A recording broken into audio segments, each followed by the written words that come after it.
just feel like, okay. Well, she was like, what do you want to do? Like, what should we talk about? What about colors? Well, what about that? Yeah, I want that. Okay.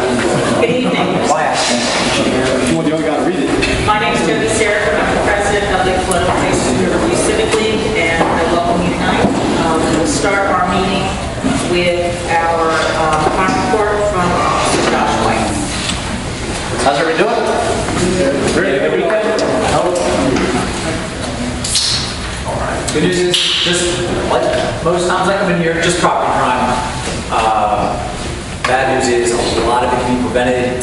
Like I say every time, I'm gonna say it again, please lock your cars. If you're locking your cars, I'll tell you with the neighbors who lock their cars. Don't leave things in the car. Laptops should go inside. We did have 3 stolen autos. Of the 3, 2, there were keys either in somebody else's car that they knew. So just giving cars away. One of the reports, the key was on the dash. Don't leave keys in the car. If you have a newer car, make sure you don't leave the key fob in the car, because from what I've seen is you can walk up and if it's keys in the car, it won't lock. So if you pull on this handle, it unlocks the car. Even if you locked it, it's now unlocked. And that doesn't mean if it's in the trunk, doesn't mean it's in the car. They may not look in the trunk to find the key, but if the key is in the car, they will find it. We've got details going for this kind of stuff. The problem is until there's nothing to take, there's no reward for the risk, probably isn't going to have this. Last I checked, the entire television, we're sitting at right around 1,000 for the year to date. So it's a problem, unfortunately, all over the 3rd. The main thing is lock your cars, take things out of the car, have people out here. It's hard to see people at night, so that was really all we had was the stolen cars and the lost motor. Does anybody have any questions or concerns about things that maybe I'm not aware of? There was an arrest on Can you speak up a little bit? there was an arrest on 500 block of Massachusetts Avenue 2-3 weeks ago. Do you have any idea what that was regarding? Okay. I don't know what the arrest. I mean, it could have been a warrant, could have been domestic, could be anything. Yeah. Nothing that jumped out that would be alarming to anybody. Anything else? Okay, you guys use this week. All right, you guys take care. Have fun. See you. Have a good holiday.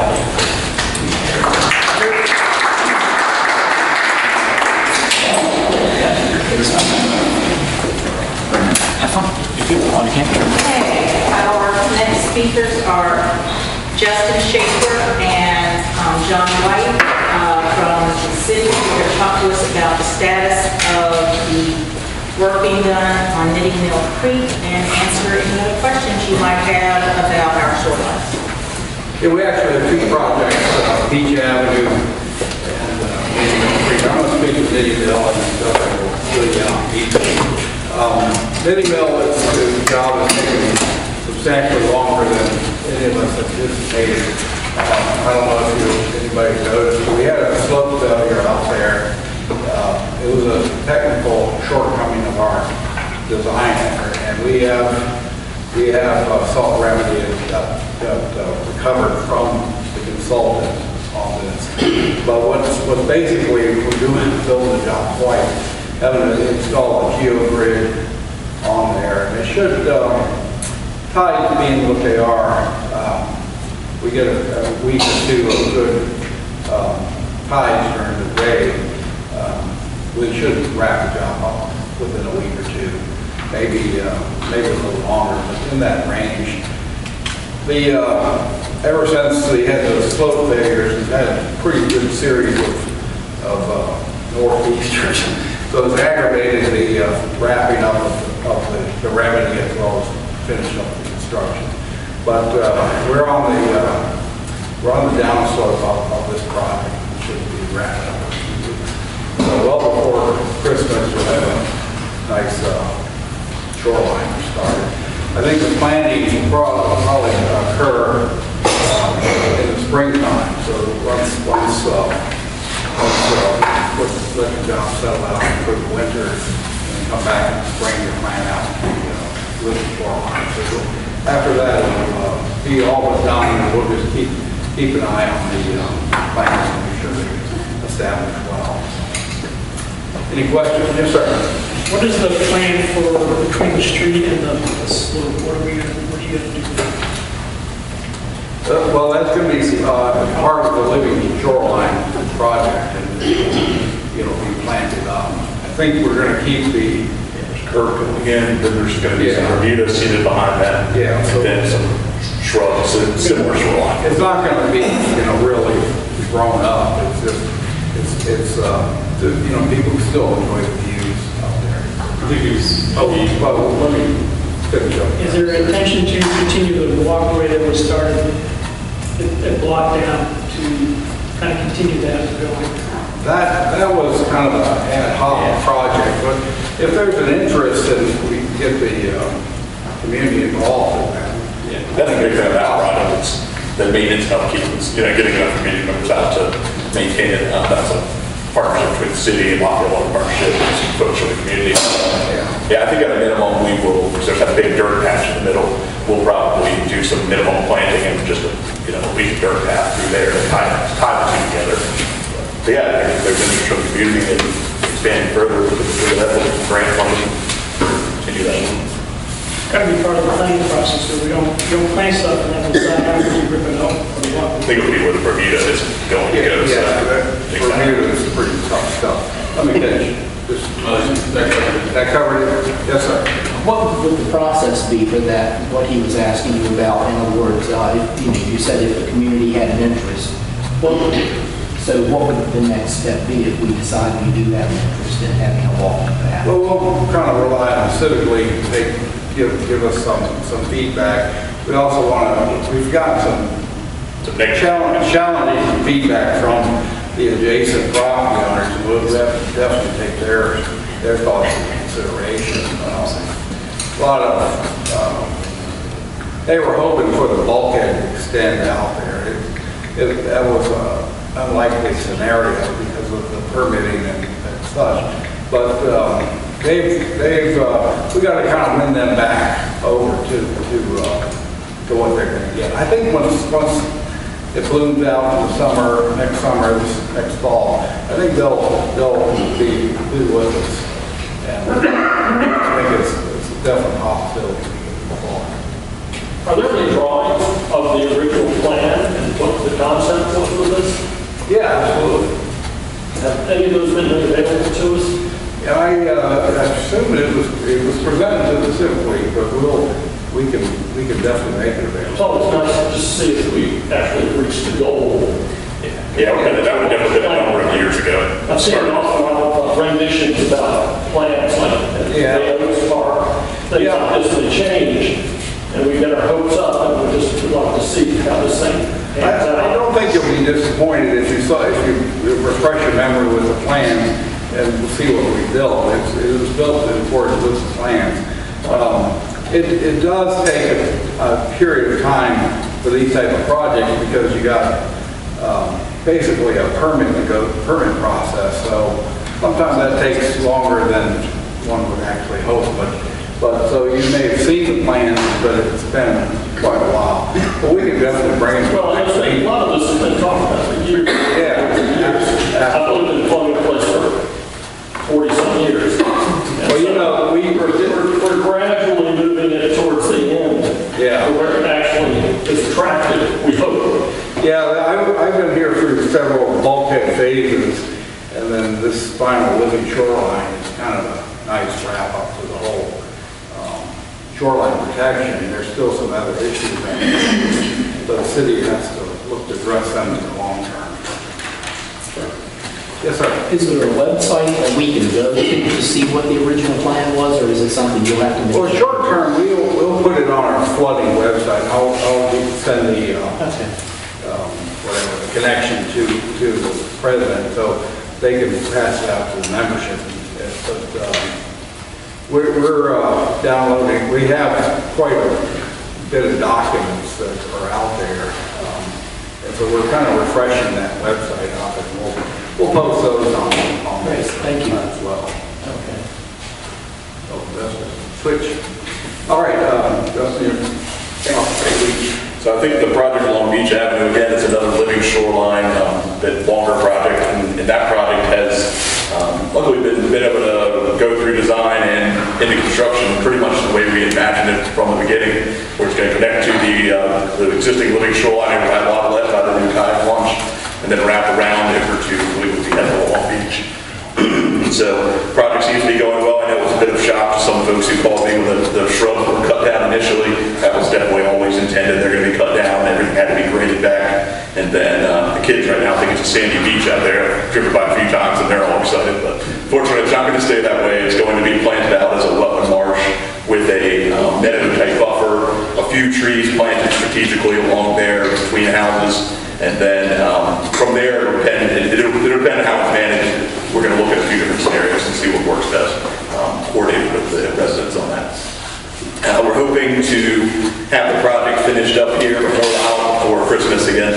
And again, the planting though will be in the spring. So we'll get any trees and shrubs in this winter and then wait for the spring for any of the wetland plugs to come in. Yeah, there is a deteriorated drain pipe. I think we found one on each project, right? But we found the one that was brought to our attention. Actually, I talked to the project management team, and they were already getting a proposal from the contractor to replace that system.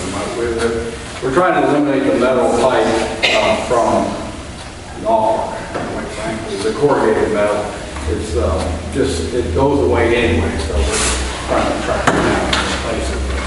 We are working on that. Other questions about Beach Avenue or projects in general? All right. Thank you very much. We appreciate it. Thank you.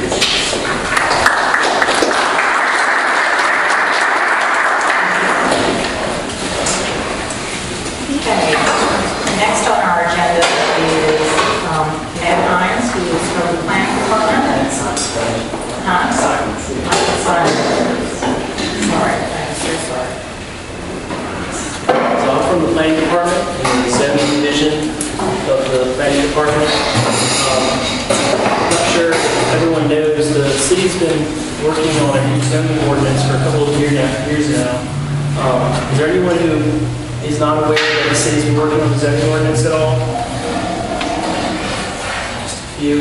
I know that we've sent out postcards to every single mailing address in the city, and we've tried to have a series of neighborhood meetings, and we've probably handled thousands of phone calls just in the past few months.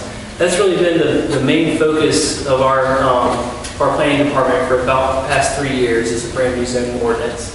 And I know that Ms. Seraphim and Dr. Woodley and a few members of our planning commission have talked a lot lately about neighborhood character. And that's kind of been the main focus of our new zoning ordinance, is how do we protect neighborhood character, preserve architectural character, and make sure that we have an ordinance that works so that new development is really compatible with the existing fabric of our older neighborhoods. That's kind of been a very, very big theme of a lot of the work that we've been doing for the past few years. Our current ordinance is from 1992. And it's a great ordinance, but a lot of times it can be difficult when you're dealing with the existing urban fabric that some parts of our city were built with no zoning ordinance at all, no zoning whatsoever.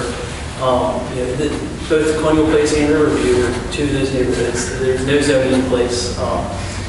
So we've tried to have a new ordinance that matches neighborhood character to the extent possible. So things like having some flexibility with your building setbacks to the extent possible, and getting away from very, very strict, harsh rules, harsh setbacks and harsh rules like that, but to be more context sensitive. That's really the theme of our current ordinance.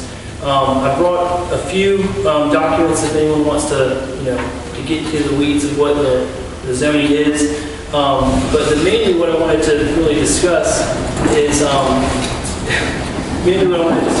things that we call form standards, because that's really the direction that we're going with our new ordinance. And there's been some discussion about, well, what happens if someone's going to build a brand new house next to my house? What do they have to do? Well, in this area of the city, everything that's pretty much south of the Lafayette River is in what we call the traditional character district. So we tried to draft rules that make sure that if a new house is being built in the traditional character district, that there are some minimum criteria that that house has to meet. Things like making sure that if you're going to build a slab on grade, it's probably not very, very appropriate in the traditional character district to do an absolute slab on grade. So we require about 24 inches of height in the new ordinance. Would be a minimum of 24 inches of height that house would have to be built up. Things like, are you lining up your house with the adjacent homes along that block? We can have a setback, and that's great, to have a certain distance away from the sidewalk. But sometimes that setback can be very, very harsh when it's applied very, very by the book. So we've tried to put in there an actual setback range and to say, let's first look at where are your neighbors at? And can you have this new home line up with your neighbors? Things like making sure that every single house in the traditional character district has some type of porch. If you're building a brand new house, most of the houses in our city have porches. So we require at least a 40 square foot porch. Making sure that you have windows or doors on all your facades. So if you are on a corner lot, you've got a side that's facing the street, you don't just have a blank wall with no windows at all. That can disrupt the character of the neighborhood greatly. And then the biggest one that we've wrestled a lot with developers on mainly are what are we going to do about a attached front-loaded garage?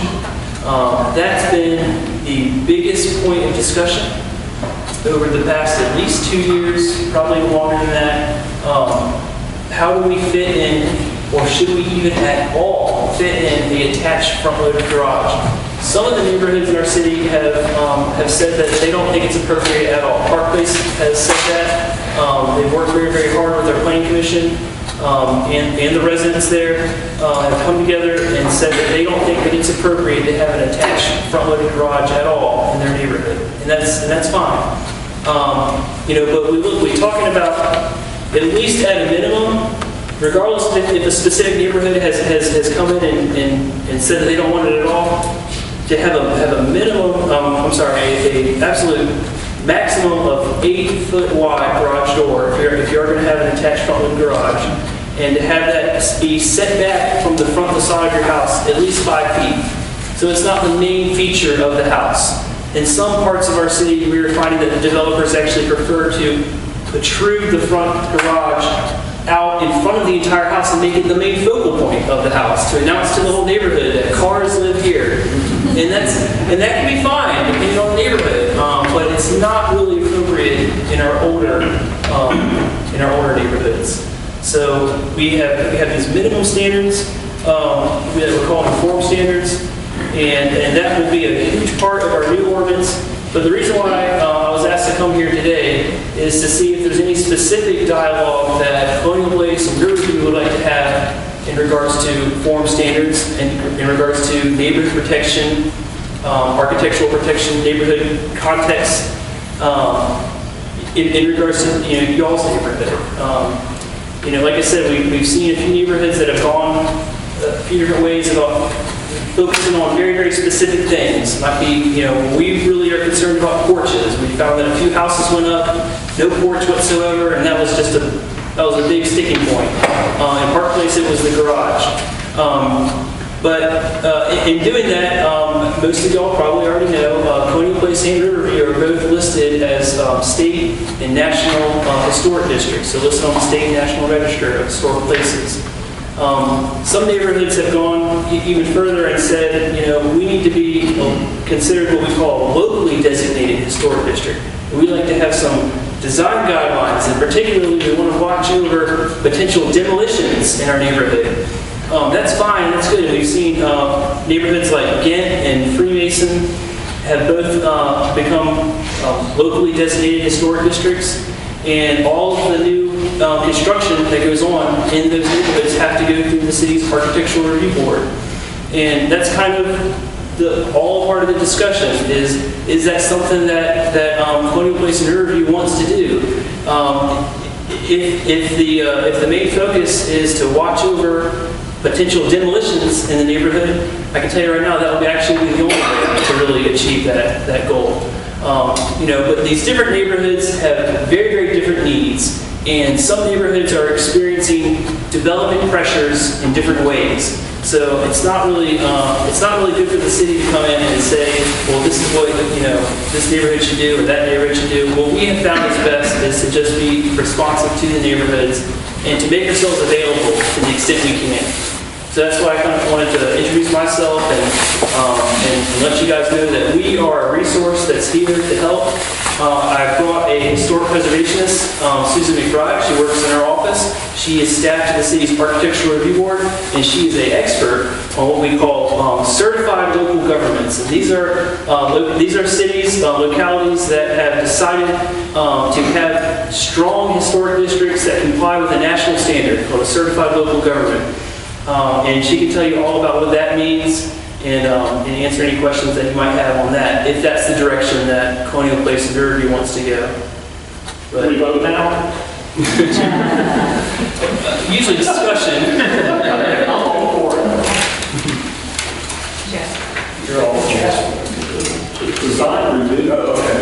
I know that, back a fair amount of infill building for Norfolk redevelopment in Park Place and front of the bars.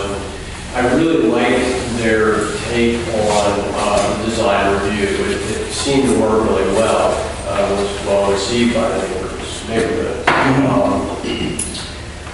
One of the things that I am a little concerned about is how are and I could be concerned about it a couple different ways, but how are non-conforming lots be looked at as far as infill? If we don't do a design review, do non-conforming lots still have to fall under some kind of review? Well, regardless of what track the neighborhoods wish to go in regards to historic preservation and architectural review boards and everything else, we do have a process, and you probably are a little bit familiar with it. We do have a process right now for our narrow lots. A lot of people know them as non-conforming lots. And those are meticulously reviewed for compatibility with that block. Only for those narrow lots is it that strong. But we do have that in place. So regardless of actually where in the city that occurs, if you have a lot that is a lot of times a 25-foot wide lot or a 30-foot wide lot, those are very, very common sized lots in our older parts of the city. Those do have to go through a special review in order to make sure that the design of that home is in keeping with the character of the neighborhood. So that'll happen regardless? That's my point. Is regardless of what direction any neighborhood chooses to go in regards to historic preservation, that is a process that's in place that we're not proposing to touch. And that is a very, very good process. And we find that people who live near a lot that's been developed, a very, very narrow lot that's been developed, have found that once that house is up, they can usually say, well, it does match the character, the form, the basic elements of our neighborhood in a good way. So we've been very, very happy with that. And I will say that the process that NRHA had in place when I was doing that was a little bit tedious, but I think that the end product was great. It really was. You got a good house that matched the neighborhood. The setbacks were great. You didn't have a house that's a million miles back or way out on the curb. And, it worked real well. So the design review is a great idea. Interject for a minute. The design review process that we use for non-standard lots is very similar to the NRHA model. And we had an intern start a project for us that's visible for you online under Norfolk.gov. If you go to the planning department, down the left-hand side, architectural design services. When that page pops up, and there's a map. And it's divided, you'll see red, green, and purple, I think, flags. So it's for traditional is the red area, and then green, I think, is coastal, and I can't remember what's in between. So if you click on that, you'll actually see the house that's gone up under that program. We hope to get them all up there so people can see. We think that they fit so seamlessly into the neighborhood sometimes that people don't realize that that's actually going through our process. And we have two in the neighborhood, one on a standard lot and one on a non-standard lot. They're like, well, we like this one, what happened to that one? And that's part of the basis for the change in the form standard table. Well, how complicated is it? I mean, NRHA, I understand their oversight and design review because this money that was used, that's taxpayer dollars to purchase a lot of these lots that they have anyway. How does that work and how complicated is it for us to get a design review process of sorts and maybe not go to the historic district, which I know that can be very hollowing in some cases, or how do you find that happy medium, I guess? I mean, I don't really know about the historic district side of it. Yeah, it is a huge challenge. There's no way that we could put together any type of committee or group of people that make subjective decisions about the design of a house without it being within some form of historic district. If we're going to have criteria, it has to be very, very cut and dry. We're calling it form standards. Very, very cut and dry, black and white rules. And it can get detailed about, we're talking about the elevation of your home and requiring offsets or, limiting, like we said, with garage widths and things like that. We can get into the details of it, but that still will not be something that ever goes through a board of people without being in a historic district. That opens it up to us being challenged on subjective calls, saying this house looks good, this house doesn't look good. Well, they both meet the same standards, who's to say what looks good, what doesn't? The difference with the NRHA and the city-owned lots, we do have a say with those lots because of who it's coming from. We can require these different design criteria where we get way down into the details. And then again, like I said, on the narrow lots, we say, well, you actually are a non-conforming lot. You don't really meet the minimum standards of the zoning ordinance. So that's kind of where we get the legal standing to dive deeper into those design details of a lot like that. But I guess the main discussion that I'd like to sort of draw out is the majority of development actually is going to occur on standard conforming lots, where there's no special review. It's not an NRHA or a city-owned lot. It's just a lot that somebody owns. Maybe there was a house on it. Someone buys it. It goes up for auction. There's foreclosure. However, it goes on the market, and someone acquires that property. Maybe it's vacant. Maybe there's a house on it, and they want to do something to it. Sometimes they want to tear it down and start over. What is Colonial Place and Riverview primarily? R8 and R7? R8. The vast majorities are R8. R8, which is what that means is R8 requires 50 feet of lot width and 5,000 square feet of lot area. And you might say, well, my lot doesn't have that. Well, that would be an example of a non-conforming, non-standard lot. And if new development was to happen on that lot, it would have to go through the detailed process that we talked about. But if you have 50 feet of lot width and 5,000 square feet of lot area, the vast majority of Colonial Place and Riverview are in that category, and that would be what we call a standard size conforming lot. And that's really where we want to talk about, what does Colonial Place and Riverview really want to where do you see yourself going forward? One of the things that we are really starting to touch on is having neighborhoods have the ability to self-determine what they want their neighborhoods to look like. Yes. Well, when I heard this discussion, I turned back and pulled out the pattern book out of the state, which I think was an excellent example. The city put out all frames signatures on it about a dozen years ago. And I looked in there and I found that the Riverview, and I'm particularly interested in Riverview, falls into the early 20th century construction. And it has a requirement that houses be built in such a way that garages are at the rear with the side yard driveway. And going to say 12 years, there's been 9 new houses constructed in Riverview. Actually, the cat's out of the bag. They built on every available lot that was left in Riverview. So out of those 9, 7 don't comply with that requirement in the patent book. Well, the patent book is a very, very good resource, and we've used that a lot to hand out to different developers that have come in, and sometimes even just individuals who have their house and are interested in doing an addition. But it's not, it's actually, yeah, it's only a guidance document. There are no regulations in that patent book that actually apply to the zoning.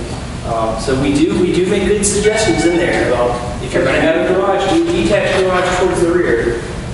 But at the end of the day, they are just suggestions. We have 1 out of those built that's applied to the patent. 1 out of 9. Well, for it to be more than just a suggestion, what is the up and down of being a historic, becoming a historically designated neighborhood or whatever you're talking about? If you decide that you want to be locally designated, you're right, there's pros and cons to it.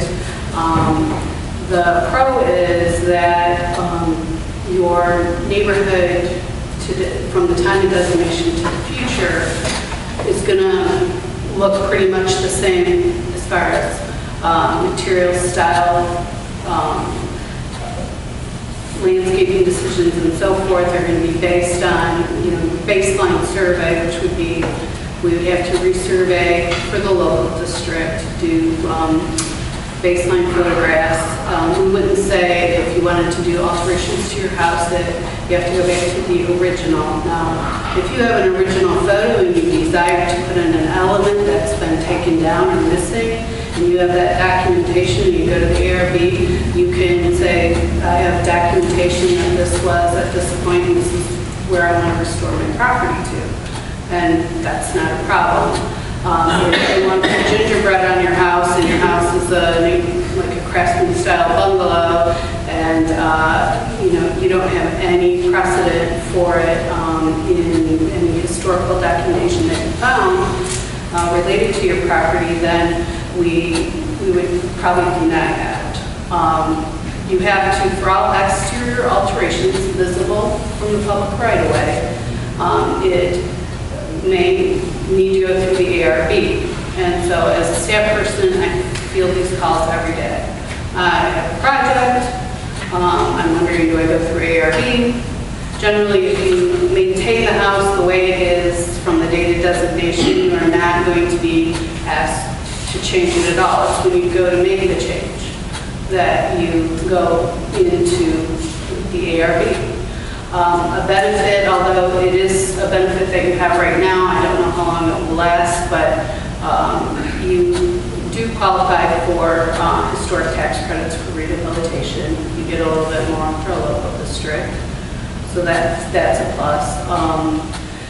But we cannot say, we cannot enforce based on the new people who come into the neighborhood. If you decide 51% of your property owners have to agree to it, the city would undertake the survey process, but only if there was a letter from the Civic Leagues, and this would be 2 Civic Leagues in this case. Are you always joining? Just one. Just one, okay.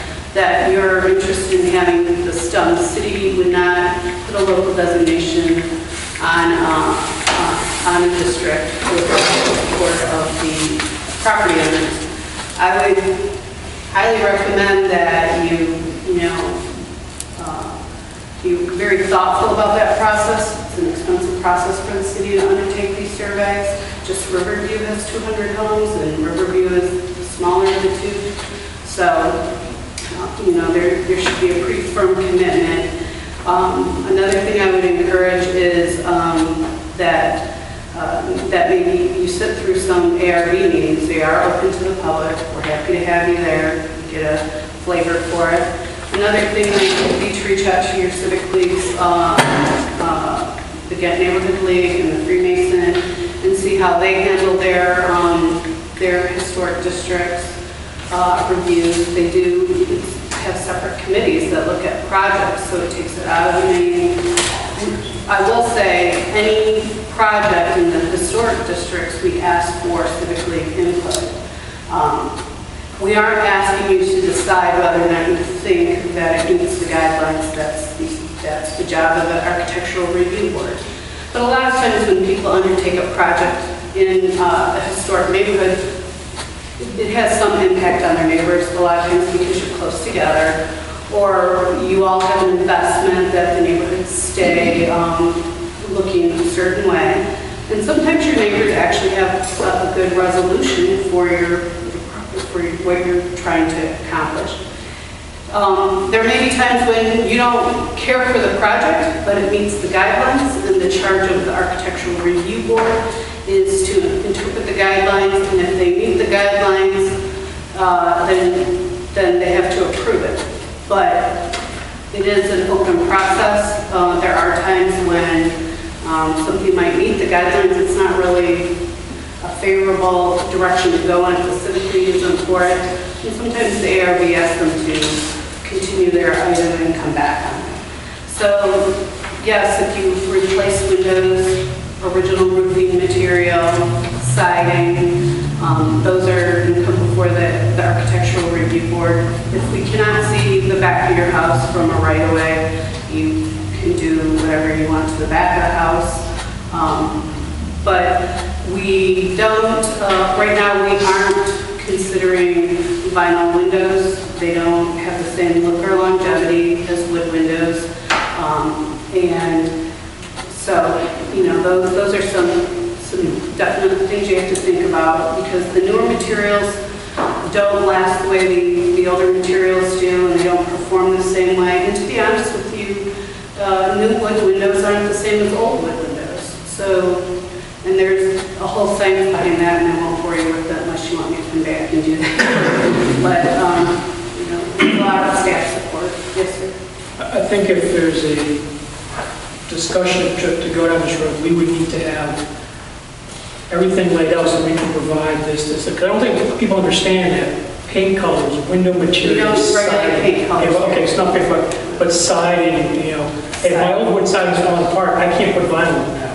Or I can't put vinyl windows, and I have to look the same kind of window, 6/6.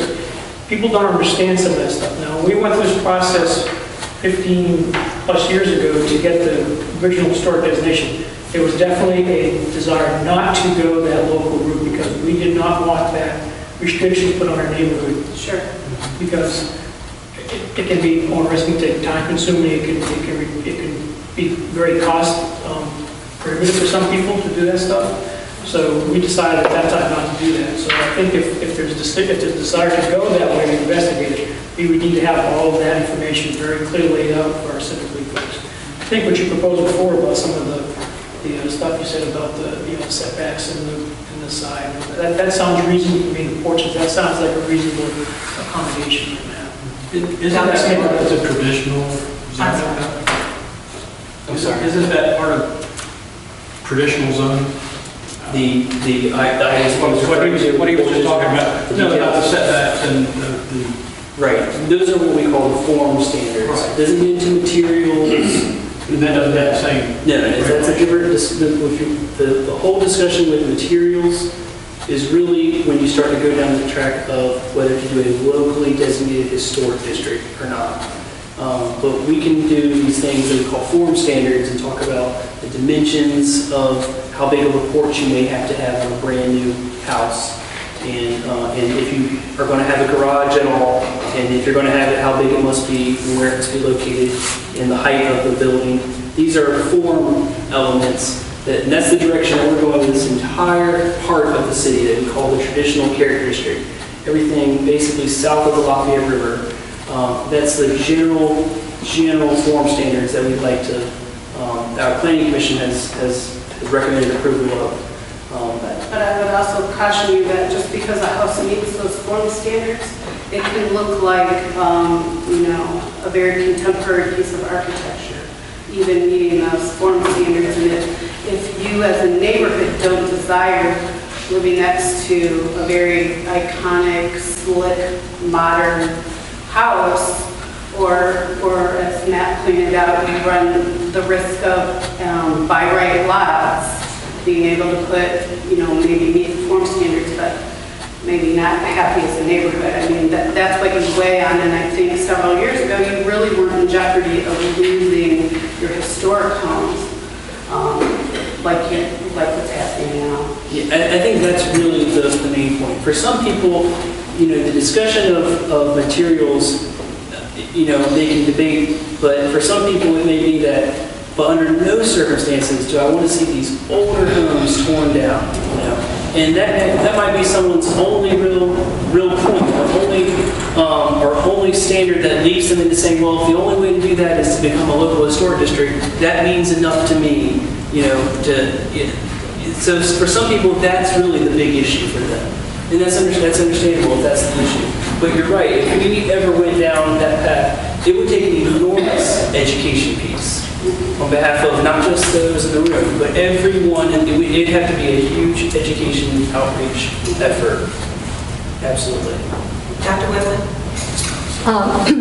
I apologize maybe for bringing the can of worms to you all. I was very interested in this one. I have seen some of the houses that have been replaced, mostly tear downs, in Riverview and Colonial Place. I started with this with Park Place, and Park Place basically, correct me Matt if I'm wrong, but essentially was dealing with the front-loading garages and probably the elevation.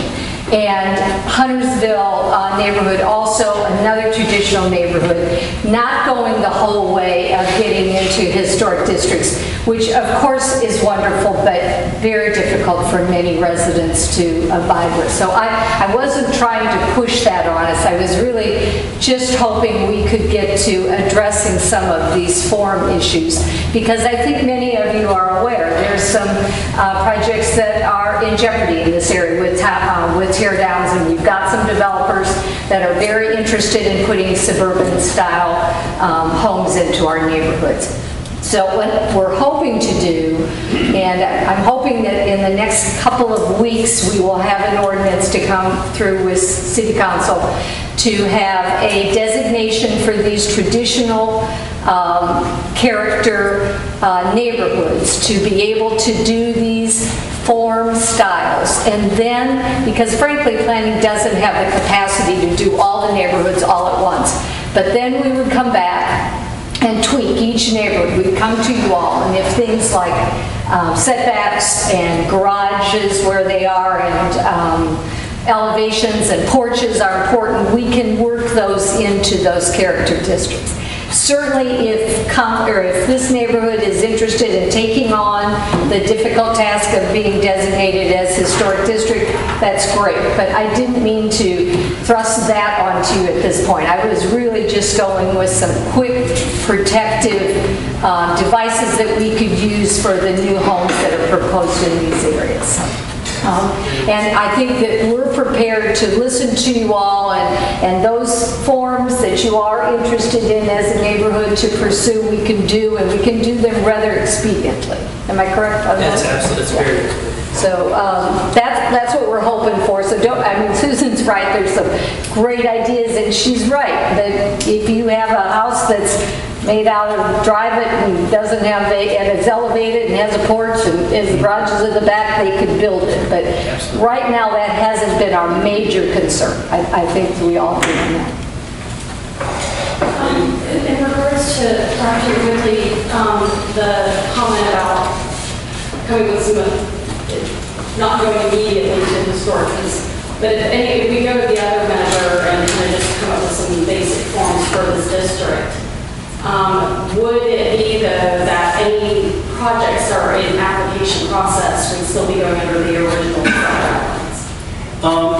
On day one, yes. If you have something that you have officially submitted in the door and you're trying to get your building permit, and then all of a sudden the next day we have these new form standards that are now adopted by City Council, yes, we would have to continue to process the existing building permits applications that have made it in the door as complete applications, even though they may take a few weeks to actually get their permit.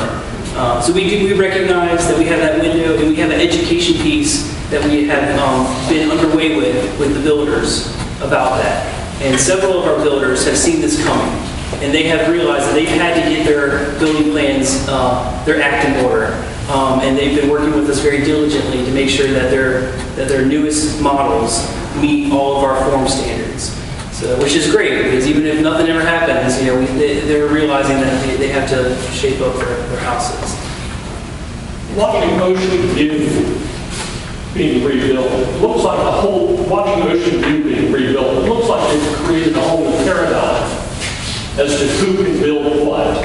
In other words, the size of these homes is tremendous. What they're doing is creating a whole new economic aspect of this thing too. So with the restrictions and heights, I don't know exactly what they've done, but they've taken the economics of Ocean View to a whole new level.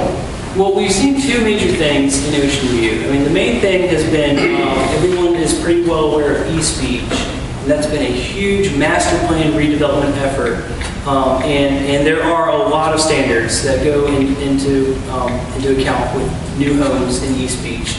But the other thing that's happened is in the areas just outside of East Beach, a lot of the builders that maybe have done a few houses in East Beach and sort of gotten the hang of that have incorporated a lot of elements of their own accord into the new homes that have been built in and around East Beach. Now, nothing that is on the books with the city that requires that.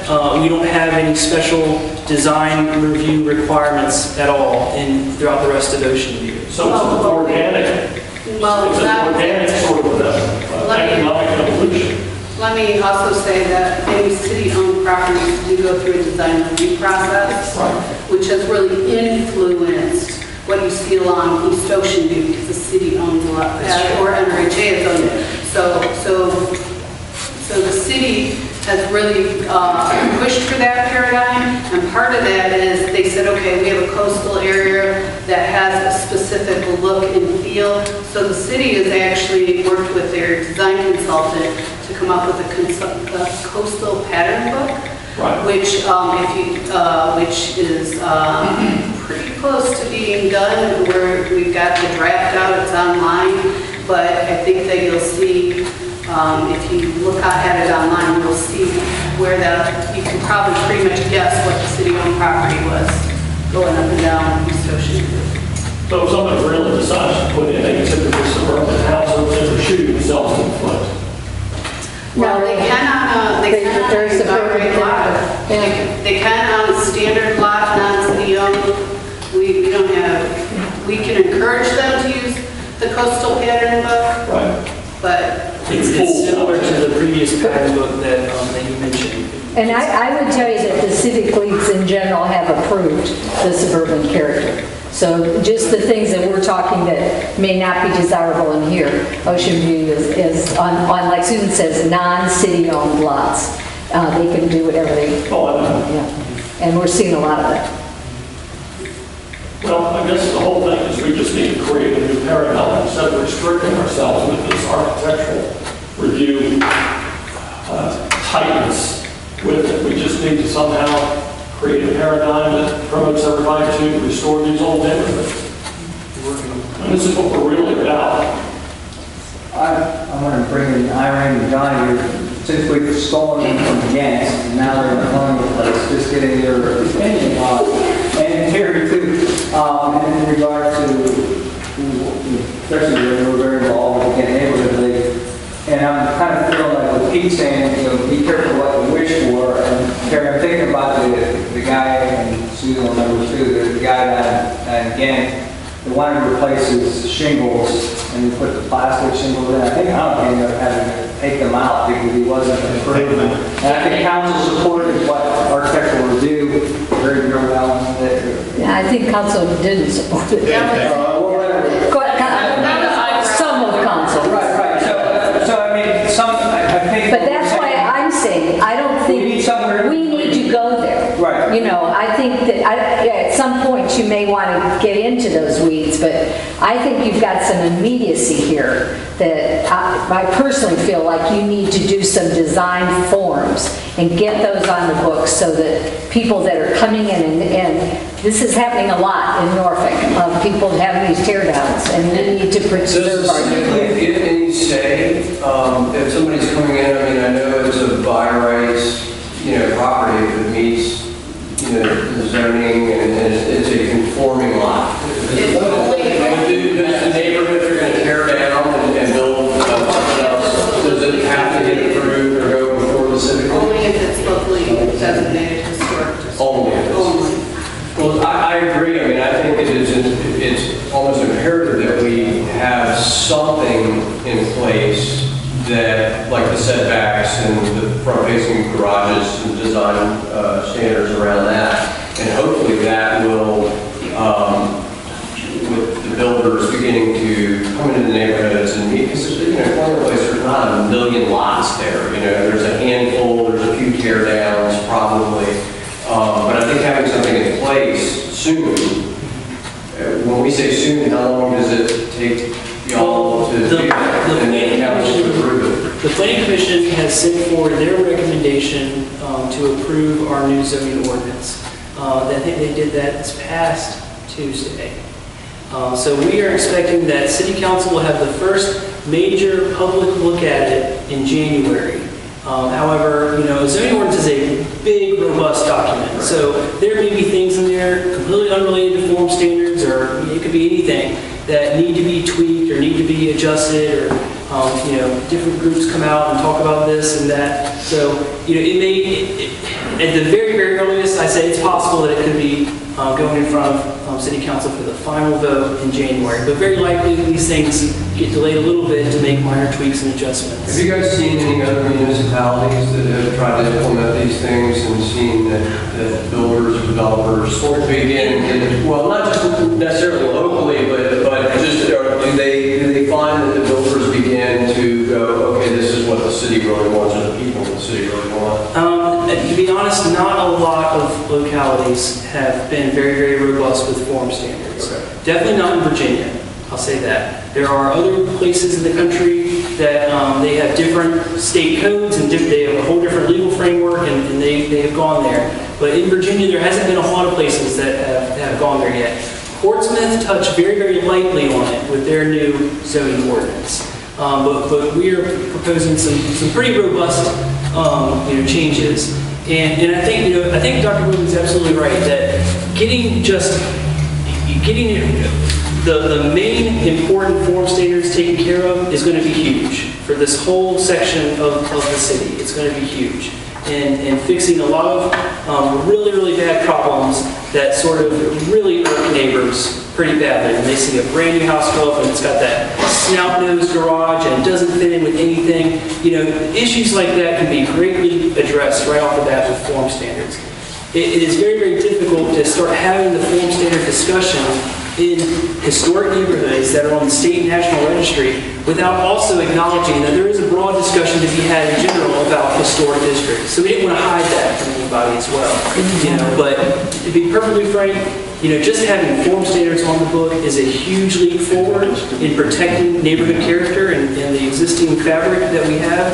And I think that that's going to be huge. I think that if there's another big step to take, it's probably not all the way to historic district right yet, but it's probably to have the debate about the garage. Is the attached garage even appropriate at all in some of our older neighborhoods? I think that's probably the next discussion to have. And we can have it right now, but that's probably the next discussion to have. And then as we go on, there may be a great push for a historic district, but we don't want to in any way presuppose that that's the will of a neighborhood. Matt, question. The other day I was reading through the zoning ordinance looking for stuff about a fence, and I came across a zoning that was traditional, that looked like it was on the books already. Is there a traditional zone? Yeah, we have what we call the character districts in place right now. That's downtown, traditional, which is this main part of the city, and then suburban, which is once you go over the bridge, everything else is in the suburban. The vast majority of the city is technically in the suburban character district.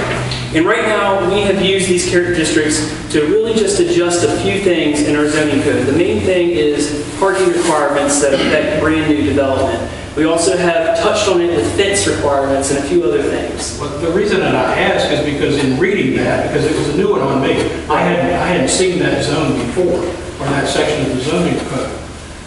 In reading it, it had the garages, it had the porches, it had the side yard, front yard, backyard sizes. It had a lot of the things that we've talked about. And is that not already in the code in that section? You might be reading our draft. I didn't think so, but I could have. You might be reading this. I don't know what we're talking about. That's the proposed one. Yeah, that's what we're talking about. That's the proposal. So that's going to be the That's going to be the SFT. Our website. SFT, yes. And that's part of your new zoning. Everything that's R8 now will be called SFT, because we're getting away from our number system of R1 through R15, and most of the cities R8. SFT in this traditional character district will be the name of that district. We did work with Huntersville, and we have done SFT in Huntersville, so you may have seen that in the current zone. Would that not be the solution to some of these things that Dr. Wigley's talking about the garages and the setbacks and all that sort of stuff? Would that not be an appropriate solution now rather than going down the road? That's what we're proposing. Right. That's what you're proposing? Exactly. All right, gotcha. Because if people could go look at that and read those characteristics, it might help them understand what we're talking about here. Because I know for me, and I spend a lot of time in the code book for some reason, but I know for me, most of these people don't. And most of our neighbors and residents don't have any idea what the zoning says. But to be able to produce this zoning traditional and give us that list of what it would entail, that might be exactly what we're talking about as a solution to get us where we want to go, so we can at least move forward on it and stop some of the things that we've been complaining about. Well, real quick, if anyone wanted to go read that chapter, if you went to zonenorfolk.com, and then if you look under section 5-5.9 of that's our draft ordinance, and that's everything on form standards, 5.9. And if you go to zonenorfolk.com, you can find, it's an 800-page PDF. I may have been looking at the Huntersville section. I may have found the Huntersville section by mistake. But is it broken? Yeah, just stumbling around. Do these form standards have to wait for the new zoning, or can it be done now? They are positioned on a legal framework that works within our new zoning ordinance. So they could be approved now without approval. Even if we were to put forward its own unique effort to just do that right now, it wouldn't get to council any faster than the new zoning ordinance's TDF go to council. It would probably get quicker if it was in the new zone. Okay. And that will incorporate that sort of stuff. Correct. Is that going to wipe out, like you said, talk about doing it in Huntersville, is that going to wipe out what you've done in Huntersville, or is that a special district? No, yeah, we figured out exactly how to do it with that. Well, if we could get those forms to be put in our newsletter or a link to it, so we could see it. Okay, This makes I'll sense. create a cutout of just those pages in a PDF, and I can email that to you if we distribute. Would it be helpful, do you all meet in December? Yes, we do. Would it be helpful perhaps for us to come back with maybe some graphics so we can go through all of the form standards that are in that district and then have graphics so that you really understand what we're talking about? That would give us a chance to publicize it a little bit more than we could this time. And if you do get the opportunity to read it before that meeting, that would be even better. Yeah, I'm confused a little bit because we used to have what we've got now, historic districts, on a place for Riverview, but we're not a historic preservation area. And y'all keep using the word historic, like there's no difference. We're throwing there. Well, And that throws me because the thing you're talking about don't occur in historic, only in historic preservation. well, actually, Colonial Place in Riverview are state national, so they're an honorary historic district recognized on the state national register, not only local. The form base isn't historical, but there are traditional things that are more traditional about architecture, like porches, detached garages, shape of the building, that are going to be the same as historic. So in a state and a national district, there's no local review. You pretty much do what you want to do. It's only when you become a local district that there will be a local review. Which has been local. Yes. Okay, and Riverview, and other places are national. State national, right. That's all voluntary. It's not, it's honorary. It's honorary. It's a good thing. It's a good thing because you can still benefit from historic tax revenues. But it doesn't have any local implications. When I look at Riverview, look at all the things on their face, one from 5 to current, zoning, anything else, and that gives Riverview the character it has. And I wonder if we had a review board back in, starting in 1900, would it have any character at all? And it has character, and it has a lot of things that would be illegal. Well, but in 1900, you had craftspeople, and you had different eye detail, and these houses were designed. You don't see really new construction being designed. Like the track homes of today are not the track homes of 1900. Well, that's actually what I was thinking, is I think with these form standards, if we get them in by sometime early next year, I think it would go a long way to discouraging these, suburban tract type builders, because they have generally, 6 to 8 models they build. And if they have to go, well, some of them, it depends on where they're building. Well, yeah, I mean, like, per types of neighborhoods, for different width lots.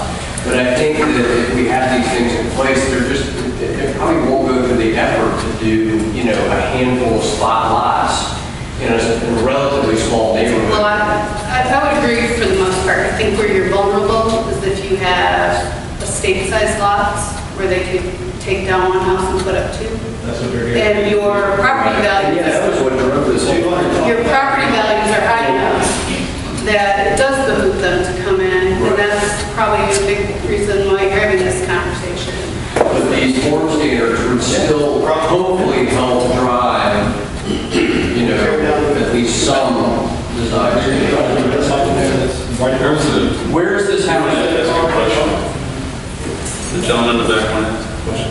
Yes. I was wondering if there are any plans in the works for dealing with the old Stewart School. We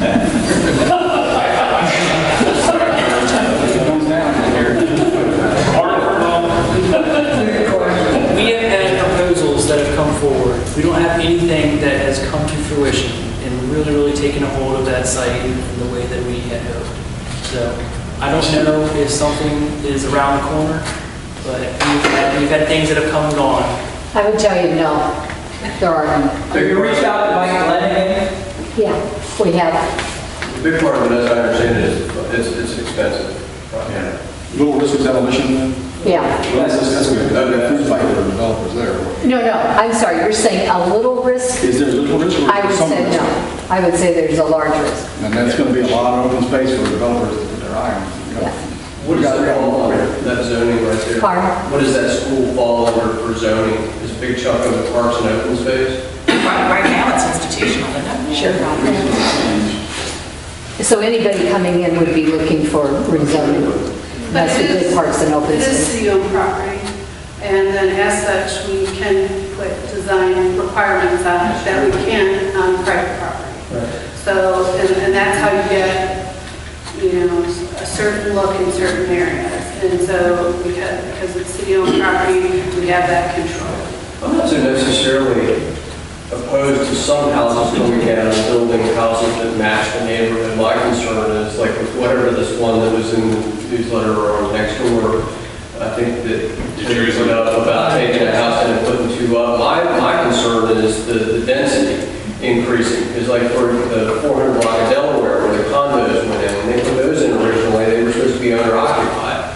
Now there's 3 kids to every apartment and 1 million cars out there. So, you know, our density issues are going up and up and up.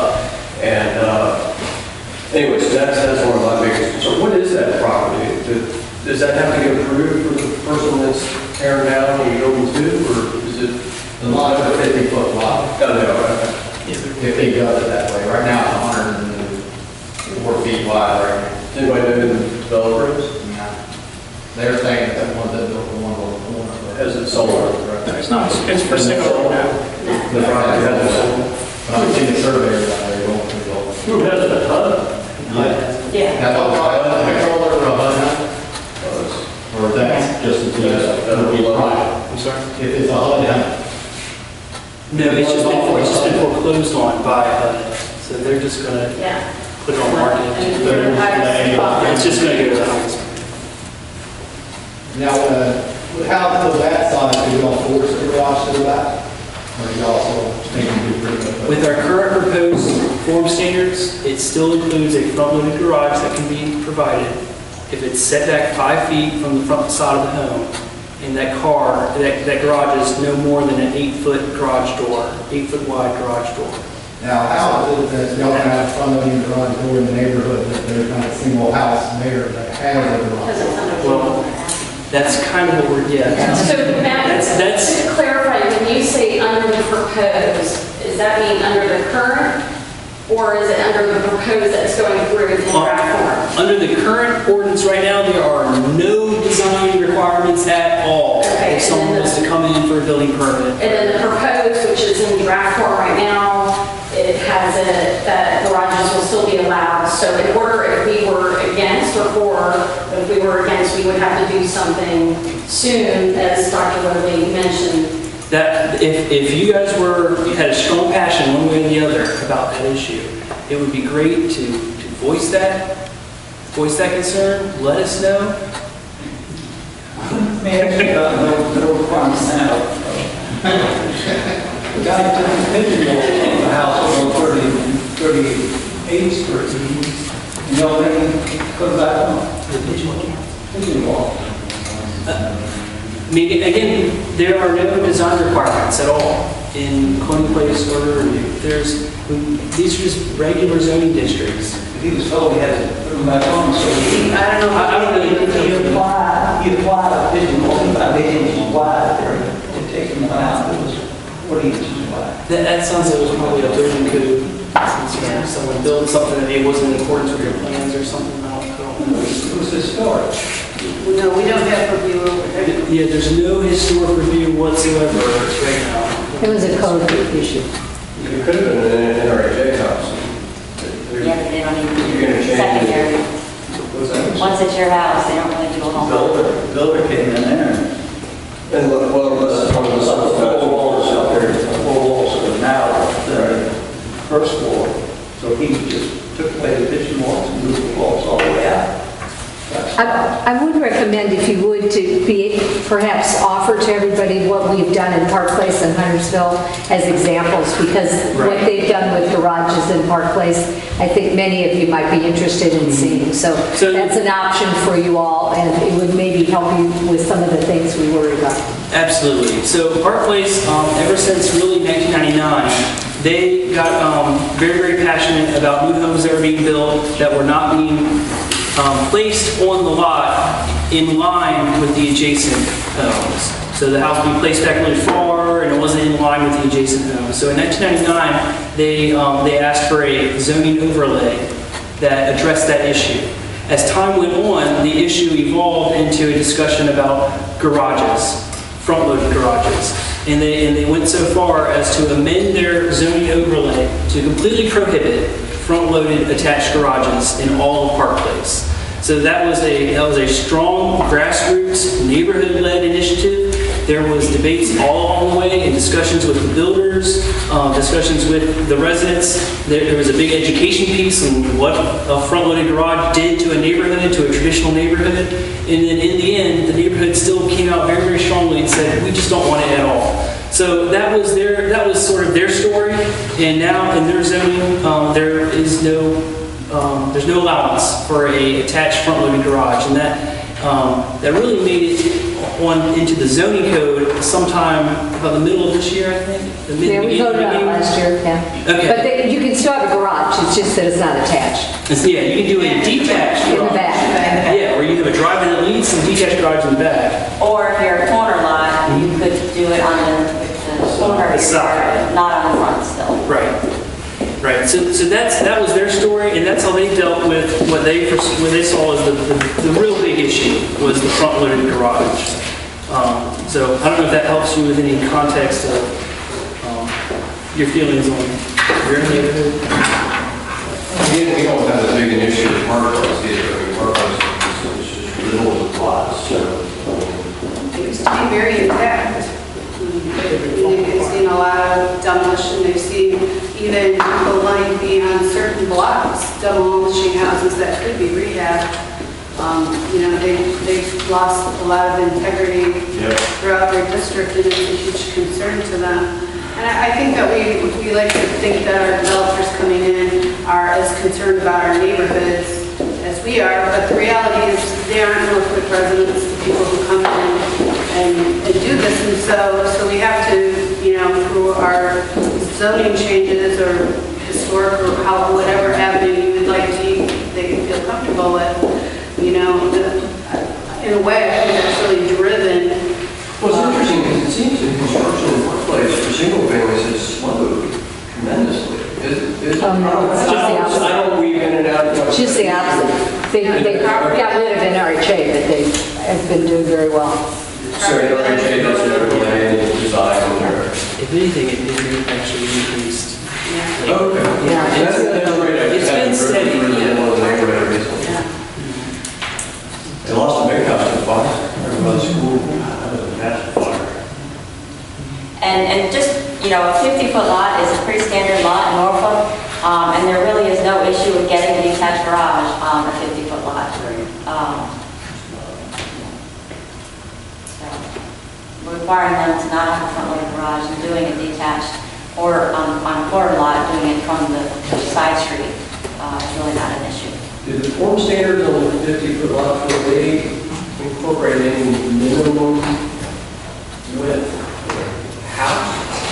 Just out of curiosity, isn't it like 3-foot offsets or 5? I think it's 3-foot right and left. Yeah, really just the setbacks are going to dictate the minimum width of the whole house. Right, okay. Yeah. Well, I meant when they say there's a minimum width of the house. You got 50 feet minus. Well, I should be saying the maximum. Right, okay. Yeah, there's no minimum width of the house. That's So I was just saying that would right. Yeah, I see. Discourage maybe.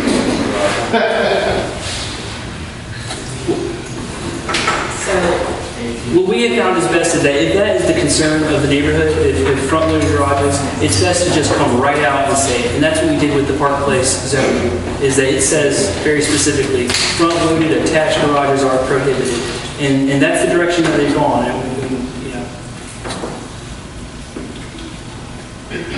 Is there any more discussion about that? Form standards, garages, historic districts, anything? And y'all will be coming back in December. We bring visuals. That'd be great, and we'll put something in the newsletter to go over what was discussed tonight and give people an idea of what's up for discussion. That'll work for you guys. Anybody have any other questions? Can you send us something, or send me something about all of the form standards? Yes. Yeah. It's for single family. It's only about 4 pages, but yeah. Thank you very much. We'll certainly get this.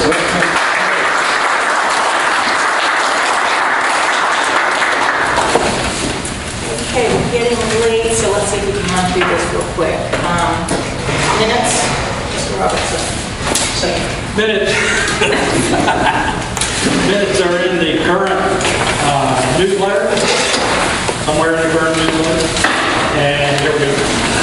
If you don't have a copy of it, or you didn't get a copy of it, that fellow in the green shirt right there has some extra copies.